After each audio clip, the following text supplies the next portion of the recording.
Hydra اور موسی river front project پر assembly اجلاس کے طلبی کا امکان۔ ہائیڈرا کی سرگرمیوں کو اپوزیشن کے مسلسل نشانے بنانے پر ریونت ریڈی حکومت نے عوام کو روبرو حقائق پیش کرنے اسمبلی کا خصوصی اجلاس طلب کرنے کا فیصلہ کیا۔ اس کے علاوہ ہائیڈرا اور موسی ریور فرنٹ پروجیکٹ پر کل جماعتی اجلاس تجاویز زیر غور ہے۔ واضح رہے کہ حالیہ عرصے میں ذخائر آب کے FTL علاقوں میں تعمیر کی گئی غیر قانونی عمارتوں کو ہائیڈرا نے منہدم کیا۔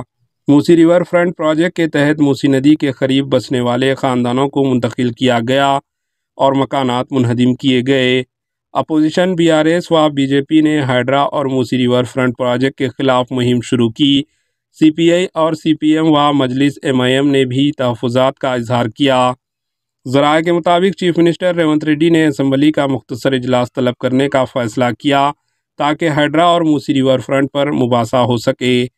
حکومت نے حال ہی میں آرڈیننس کے ذریعے GHMC ترمیم قانون کو منظوری دی اور ہائیڈرا کو اضافی اختیارات دیے۔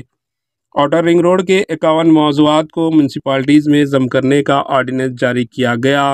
حکومت چاہتی ہے کہ آرڈیننس کی جگہ اسمبلی میں بل متعارف کرا کے مباحثے کی راہ ہموار کی جائے۔ اسمبلی کا مختصر اجلاس اکتوبر کے آخر یا نومبر کے پہلے ہفتے میں طلب کیا جائے گا۔ ریونت ریڈی نے کابینہ اور سینئر قائدین سے مشورات کی جس میں اسمبلی اجلاس اتفاق رائے ہو۔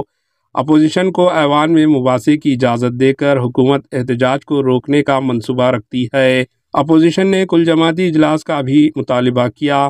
چیف منسٹر ریونت ریڈی نے گزشتہ چند ماہ ہائیڈرا کی کارروائیوں کا جائزہ لیا اور کانگریس اعلیٰ کمان کو بھی رپورٹ پیش کر کے واضح کیا گیا کہ موسی ریور فرنٹ پروجیکٹ کا مقصد غریب خاندانوں کو بے گھر کرنا نہیں ہے۔ پروجیکٹ کی مخالفت میں اضافے کو دیکھتے ہوئے چیف منسٹر ریونت ریڈی نے دسہرے کے بعد کل جماعتی اجلاس طلب کرنے کا فیصلہ کیا۔ Chief minister Revanth Reddy deputy chief minister Bhatti Vikramarka کو موسی ریور فرنٹ پروجیکٹ پر سیاسی پارٹیز اور اسٹیک ہولڈرز سے مشاورات کی ذمہ داری ہے تاکہ پروجیکٹ پر اتفاق رائے پیدا ہو۔ Bureau report AHN news. AHN news کو لائک کریں، شیئر کریں اور سبسکرائب کرنا نہ بھولیں۔